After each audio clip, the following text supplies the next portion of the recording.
crack the crystal too? Joking.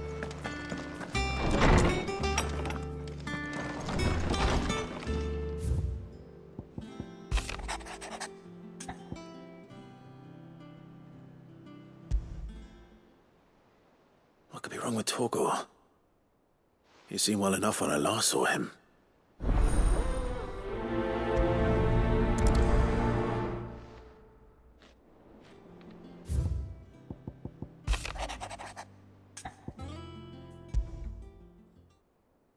Trouble with the ledgers. Shouldn't he be asking Otto for help?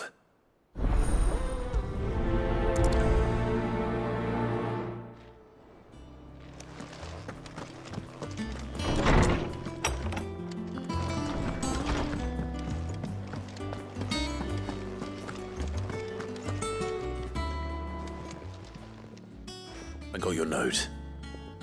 You think something's wrong with Torgor? So you can read. Congratulations. But I didn't say I were wrong with him. I said something weren't right. He's not been eating me treats. He used to love cracking the bones from Molly's boiled brown, but now he won't so much as look at them. Didn't like him. Which is why I'm of a mind that his mind's on something else. You've not been working him too hard, have you? No harder than usual. Is that it, boy? Do you need a rest? What was it you said he was? A frost wolf? That's what the lawsman seems to think. Then maybe this all has something to do with whatever it is that's woken inside him. I suppose things have been different since Rosalith. Perhaps Hippocrates knows something. Instead of everything, you mean? Perhaps.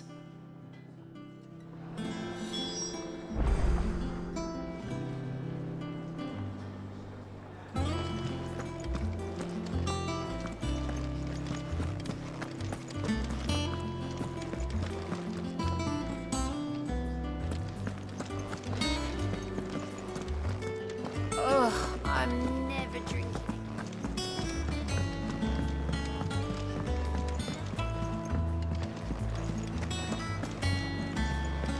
Is that the thing Tomes helped to build? Mid told me she was building a ship.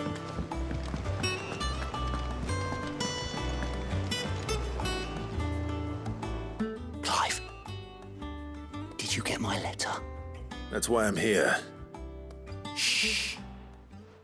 Otto won't be listening. Is this better? A little. Listen, I've some bad news. It turns out the hideaway may be slightly behind in its payment to certain lenders, and it may be my fault. But I swear to the goddess, I thought I had the numbers square. Sadly, that square turned out to be more of a circle. Zero, you might say. I can straighten it out, I swear, but it's gonna take some time, and I'm gonna need help keeping it from Otto. Bit late for that, I'd say. There you are! What a surprise! So let me get this straight. You forget to pay our lenders what they're due, and instead of coming straight to me, you get Clive to come to you. And I hope he'll dig you out of the hole you've dug for yourself. Clive, the man in charge of the place you've been cheerfully trying to bankrupt. And you thought this was a cunning plan. Why? Well, who needs paying? Oh, just Martha. And the dame. And, well, Lady Karen. But only 500 talents. We owe 3 of our most trusted friends 5 million gil. Each. 5 million each. They lent us the bulk of the money we used to rebuild the hideaway, you see, and, well, I must have made some sort of oversight. Those ledgers were my responsibility, and it was my decision to entrust them to you. This is my fault. Do we have that much to hand? I can always ask my uncle. No, we don't. And no, you won't. We've lightened Lord Rosfield's purse enough. After the king's ransom we had off him, he deserves better than to see our begging bowl. Besides, we'll need to learn to stand on our own if we're gonna make this work. All right. But that doesn't mean you have to shoulder the burden yourself. Is there anything I can do to help? There might be. How'd you fancy taking these to Martha and the Dame? Rocks. Rocks, he says. Worth 1,000 talents apiece, these are. A little something Sid and I set aside for when times got lean. And I reckon 15 million in overdue debt probably qualifies. I just hope our associates' eyes are a bit more discerning than yours. I'm sure there will be. Should be me making the rounds, really. But you know how it is with this place. Orders to bark, arses to wipe, and all that. I know. Which is why I don't mind going in your place. Go. Do you know why I only gave Master Clive here 2 star rubies? Because you'd rather Lady Karen killed me. Because I'd rather Lady Karen killed you. Yes. Well, I suppose this is goodbye then. Don't worry. I'm sure Karen will understand. Really? Do you think so? No, I don't.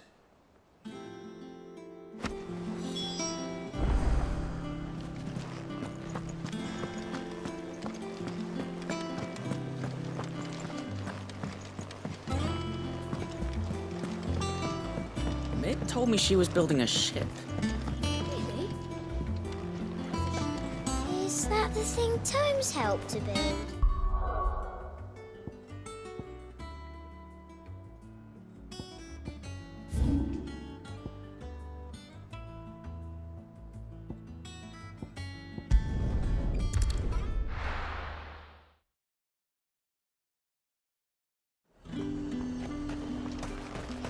There's talk. How the hell is anyone supposed to afford...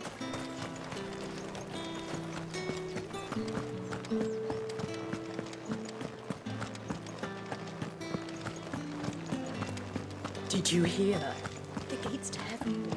I want to see you again. What am I going to do without Sweetwater and Oil of Talc? Milady, I come bearing gifts. Gifts? Whatever is the occasion.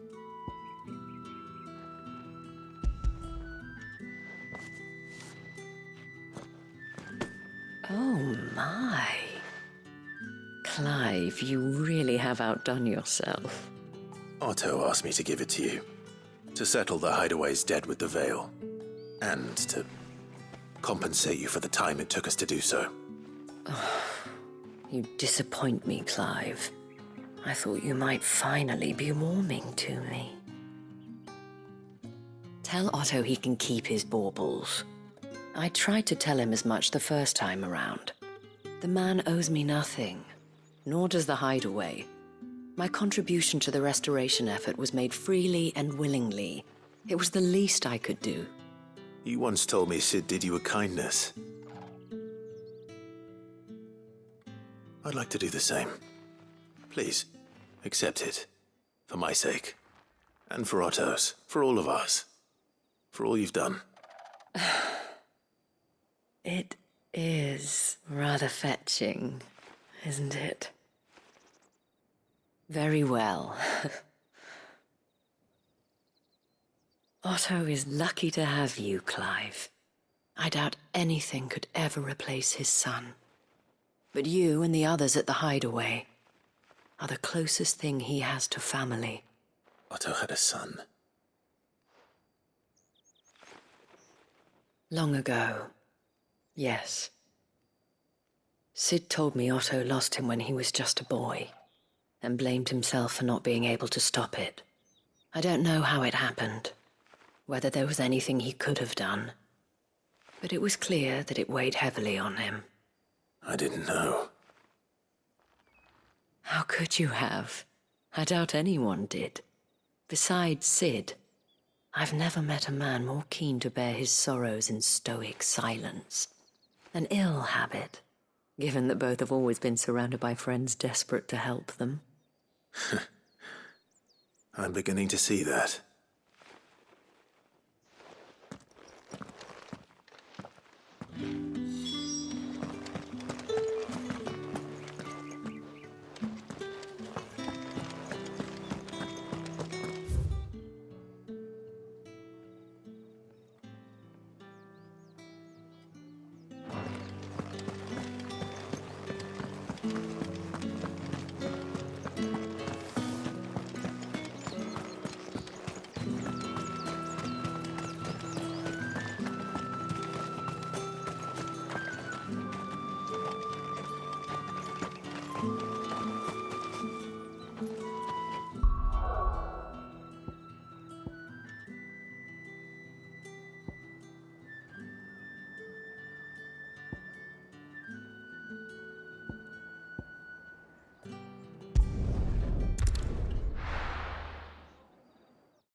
Clive, we weren't expecting you. I wasn't expecting to be here, but it seems we still owe you a considerable amount of coin for your help with our rebuilding efforts. And though I doubt it's what you were expecting, we were hoping you'd take this as payment.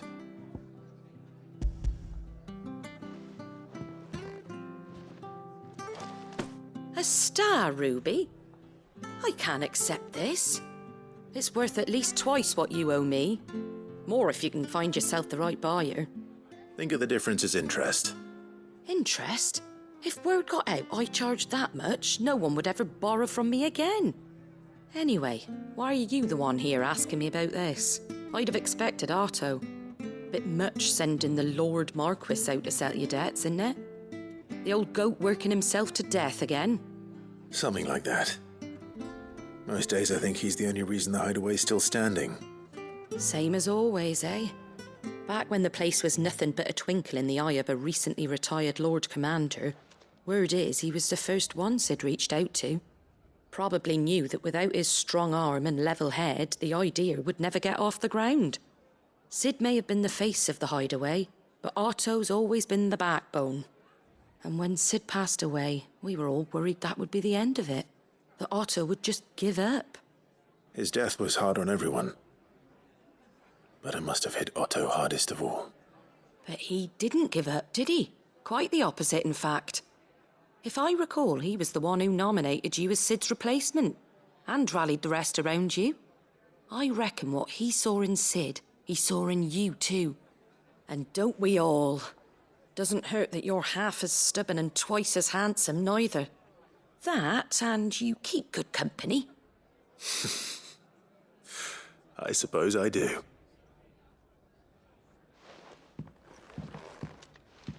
Goat will want to know the stones were delivered, if he's still with us.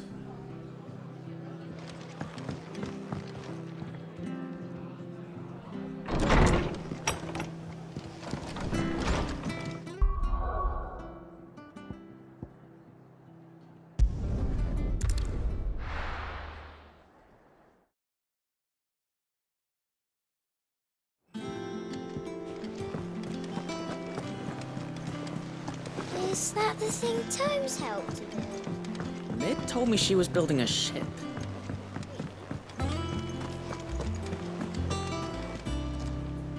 Goat. Still alive, I see. So Lady Karen accepted the ruby. Ah, about that. I tried my best, but she was just too stubborn to take it.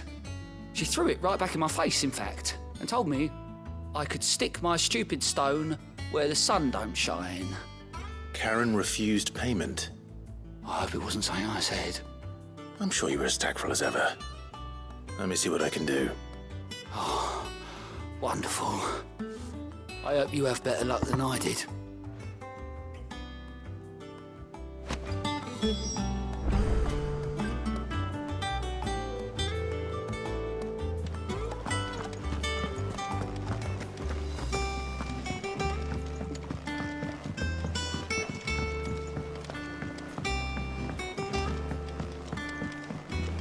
I don't know where Sid gets the energy.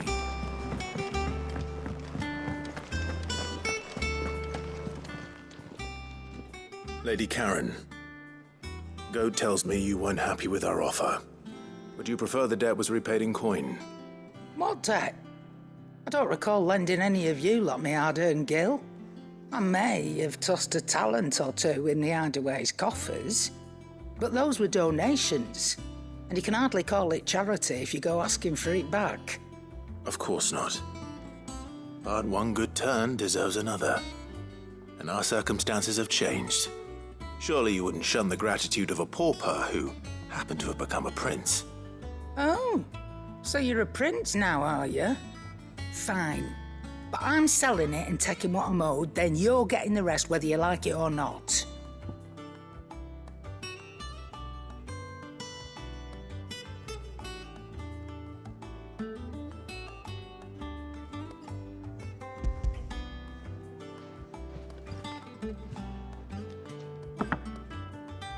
Where'd you even get this? A decent trader might nab 1,000 talents for a star ruby. A canny one, meanwhile, might claim it were nicked from the belt of Sid the Outlaw himself and ask twice as much. Might be I already have a buyer in mind. Might be you even know her. The fine continental maid whose beauty's only eclipsed by a guile in commerce. You wouldn't mind, would you? Not at all. Just be sure to tell her that it's always a pleasure doing business.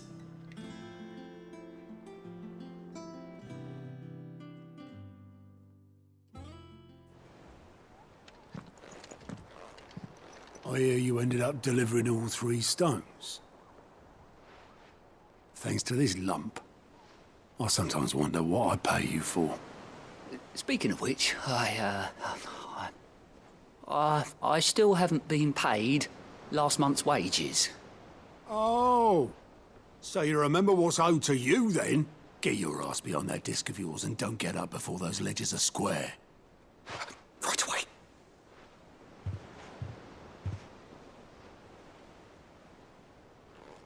I've seen that before. Yeah. Plenty of times. It was the only goblet Sid ever used, either out of habit or because the filthy sod couldn't be bothered to find a clean one. I knew so little about him. Like most people. Martha and the Dame both seem to have fond memories of him. I bet they do. How long did you know Sid before he... Before he died. 20 summers, give or take. Back in the day, I was a purser on a trade ship, which is where I met him. He bought passage to... I forget where. But having nothing better to do on the long nights, we set up drinking island rum till the morning bell dragged me back to my duties. Quit my post not long after that, on account of making a fine maiden's belly fat. But me and Sid stayed close, promising we'd one day sail the seas again. That was before fate stepped in and said she was having none of it. The magic woke inside my son soon after his first name day, and there was no hiding his nag. Couldn't you and your family have... My family were the ones who summoned the constable, wanted the monster taken away. I couldn't turn my back on him, forget what I felt, and I couldn't for the life of me understand how they could. Luckily, Sid was of the same mind as me. It was him who stood beside me when all I wanted was to tear the whole world down. Him who cried for me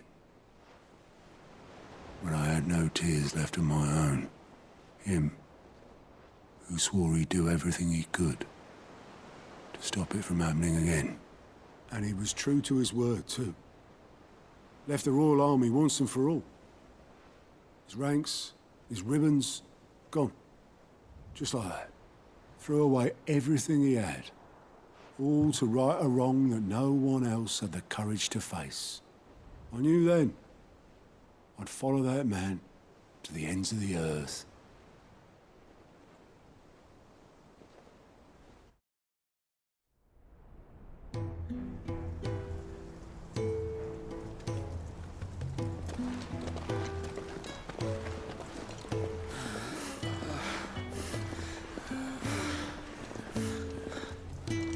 He was always too clever for his own good, was Sid. Saw the world for what it really was, while the rest of us were content to go along with the lie we were shown. And it can't have been easy, bearing that burden alone.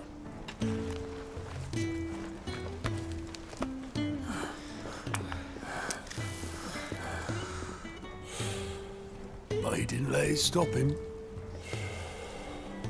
He never lost faith in what he believed was right. And that gave us faith in him. Faith he'd steer us true. So I swore to myself that I'd always be right behind him, ready to catch the stubborn sod, if ever he should fall.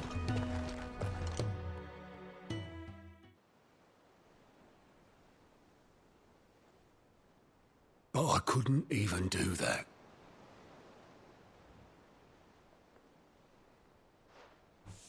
Ignore me. Just the ramblings of a tired old man. Leave that lot. I'll tidy it up in a bit.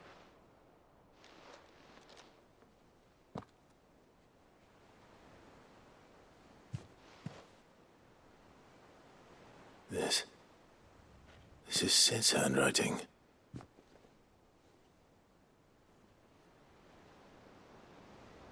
Dear Otto. I may be drunk, but I wanted you to know this place would be fucked without you. Love you, you grumpy old sod.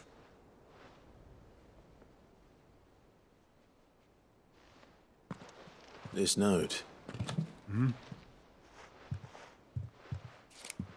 What about it? Sid was right.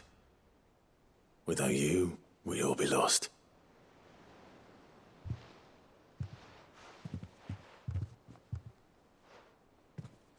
He should have bloody well said so then. Just once. Before he went. But then, why would he? Him, or anyone? I'd only have told him to piss off.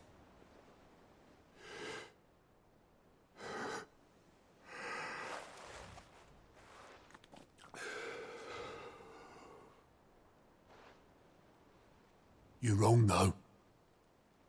Both of you. It was never just me keeping the hideaway afloat. It was all of us. I just shoved people in the right direction. I barely seem to be able to do that anymore.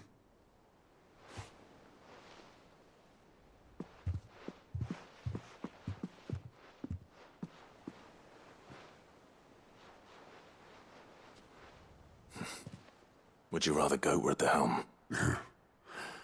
Well, maybe I've got a few more years left in me. I'm going to hold you to that, Otto. Before you go, Sid would have wanted you to have this. But that's... This'll do me just fine.